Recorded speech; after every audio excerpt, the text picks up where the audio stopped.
Hi, and welcome to the alien adventures of Finn Caspian. Jonathan, stop recording. There's a dog outside. No, Bebop, that's not a dog, it's Jonathan, stop recording. I think you need to eat something. Your stomach is making some really weird noises. That's not my stomach, Bebop, that's... Jonathan, stop recording. I think your wife has a cold. Her laugh sounds really weird. No, Bebop, stop for a second, okay? Just relax. This is our Halloween episode. Those are some Halloween sounds to get our audience in the mood. Does that mean this is going to be a scary one? Yep. See you later. Yep. I thought that might happen. Bebop is back in the closet. He does not like scary stories. I do too. I can't find my socks. Listeners, between you and me, robots don't wear socks. We do too. Our feet get cold. Common robot problem.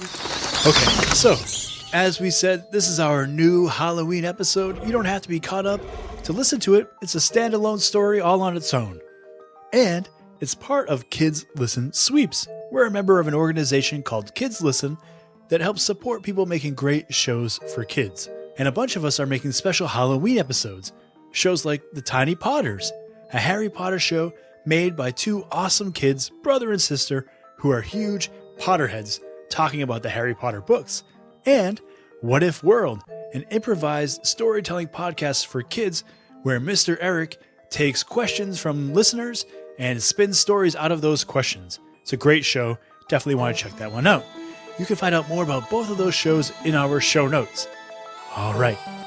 Get your fun-sized candy out, your masks on, and your plastic fangs in your mouths because it's time for this special Halloween episode, The Legend of Sleepy Marlowe.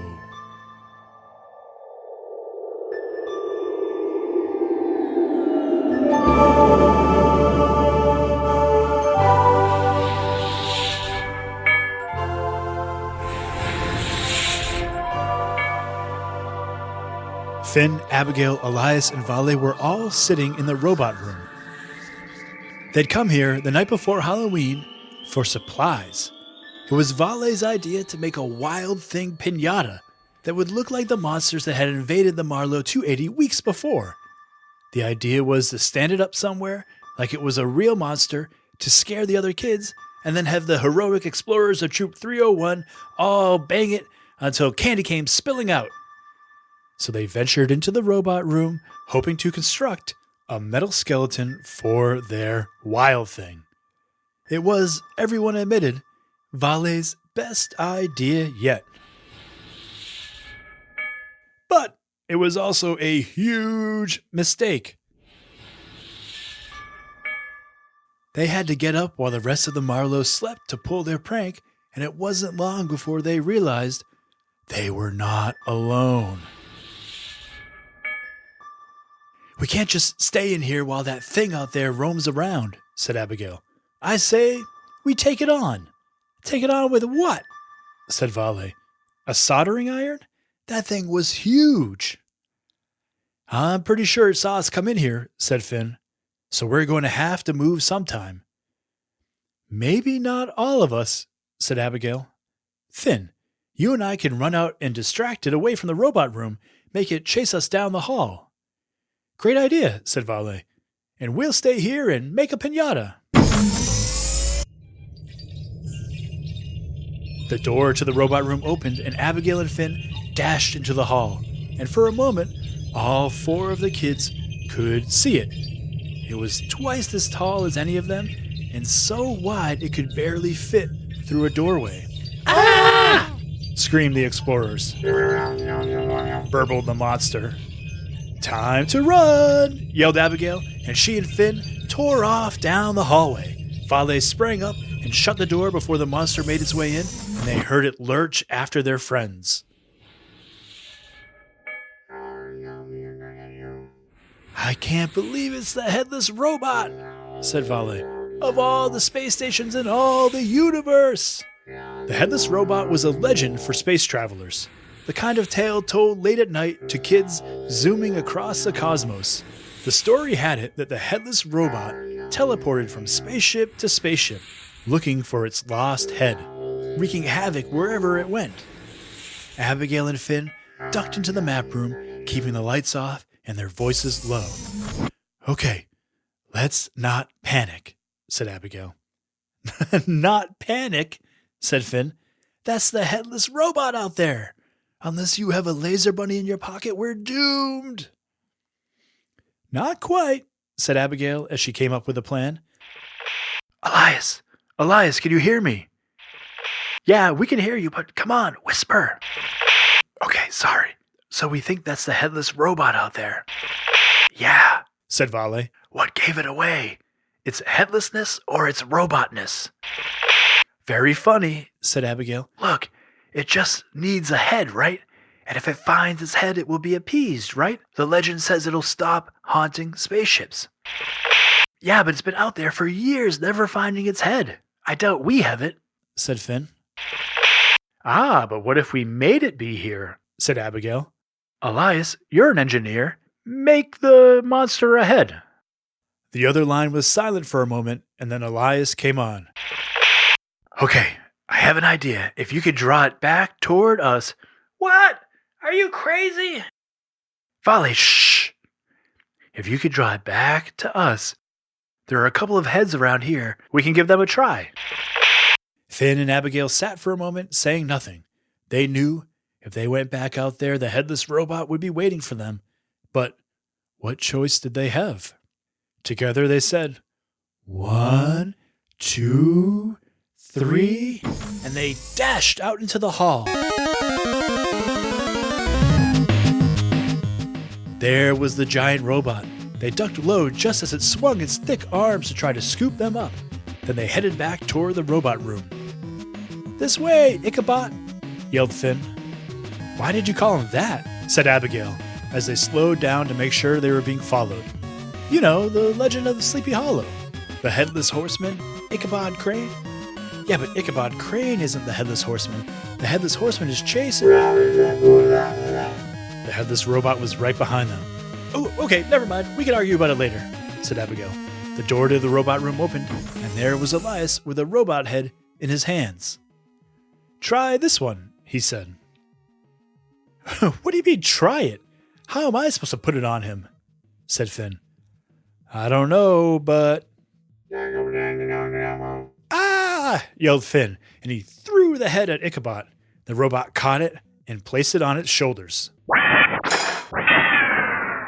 "I want to suck your blood," said Ichabod.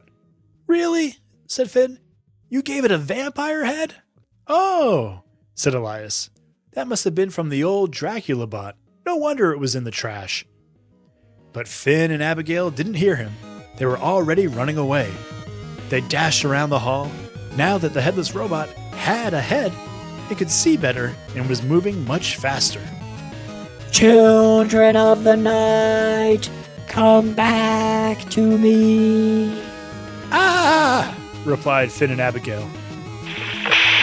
"Okay, guys, come back. I think I have a good one," said Elias. "This one was definitely not from the trash." Finn and Abigail cut through the library with Dracula just behind them. When they got to the robot room, they knocked on the door and it flew open. "Special delivery!" yelled Vale, handing them a robot head and shutting the door as quickly as possible. "What do we do?" asked Finn. "He already has a head." Abigail grabbed the new head, dropped into a quarterback stance, and threw it as hard as she could in a perfect spiral right at the Dracula head. The Dracula head fell off, and Ichabod picked up the new one. The headless robot roared and began chasing after Abigail and Finn again. "Hey, guys," said Elias. "Yeah," said Finn. "Can you make out the label on the back of that one? Does it say Dr. Jekyll or Mr. Hyde? I think I may have given you the wrong one." Again, Abigail and Finn cut through the library and back to the robot room, the robot right behind them. "Here, try this one," said Elias. "No monster this time," said Finn. "I promise," said Elias. Abigail threw it at the Hyde bot, again knocking the other head off.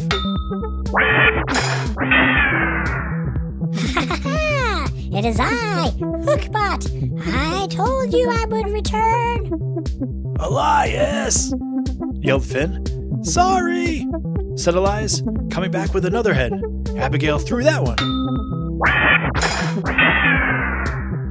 Creature of the moon. A werewolf? Really? Said Finn. Here, yelled Vale. This one only has one eye, but try it. And another one came crashing onto the headless robot's shoulders. I stole the lightning from the gods! Vale, said Abigail. One eye means Cyclops. Try again.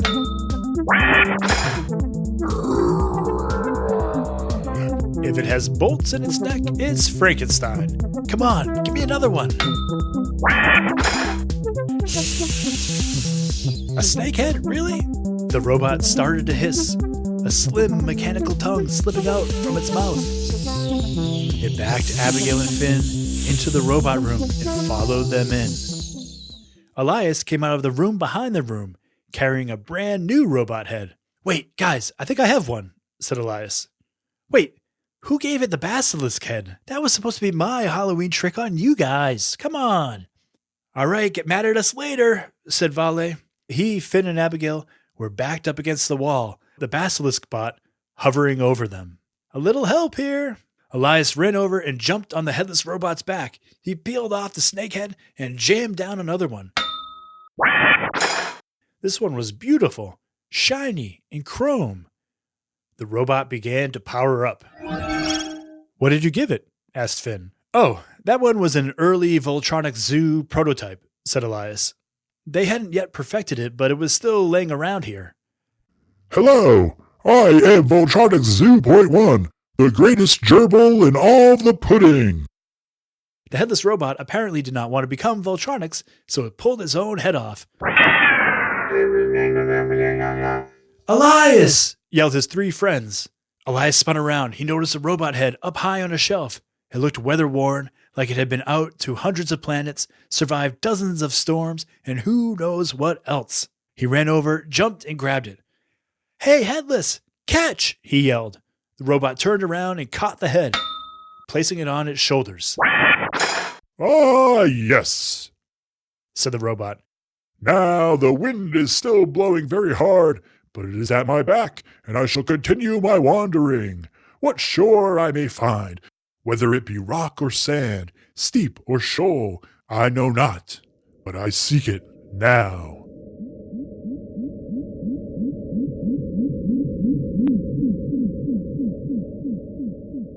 And the robot disappeared, teleporting off of the Marlowe. Okay, what was that guy talking about? Said Vale. I think, said Abigail, I think my dad told me about that one. After the Protofessor, one of the first robots to get a book was given Robinson Crusoe. But it immediately took off to explore and ran away, and then they found the head months later on some random planet, but they never found the rest of it. So you mean now it's going out to explore all on its own again? Said Finn. Yep, said Vale. Probably to scare the Oreos out of some alien kids. Speaking of which, we have a wild thing to build before anything else shows up.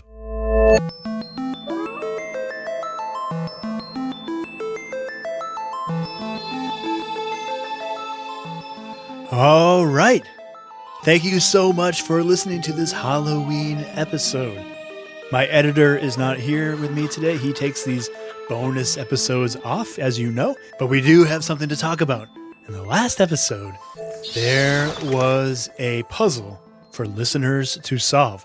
Now, we've only had 2 correct answers so far, and I'm going to give you a hint to help you along the way. Actually, I'm going to tell you 2 answers that are pretty common and are very good guesses, but are not correct. So, a lot of you have guessed that it's it, because the aliens all say, don't say it, and then the trick would be that he has to say it, right?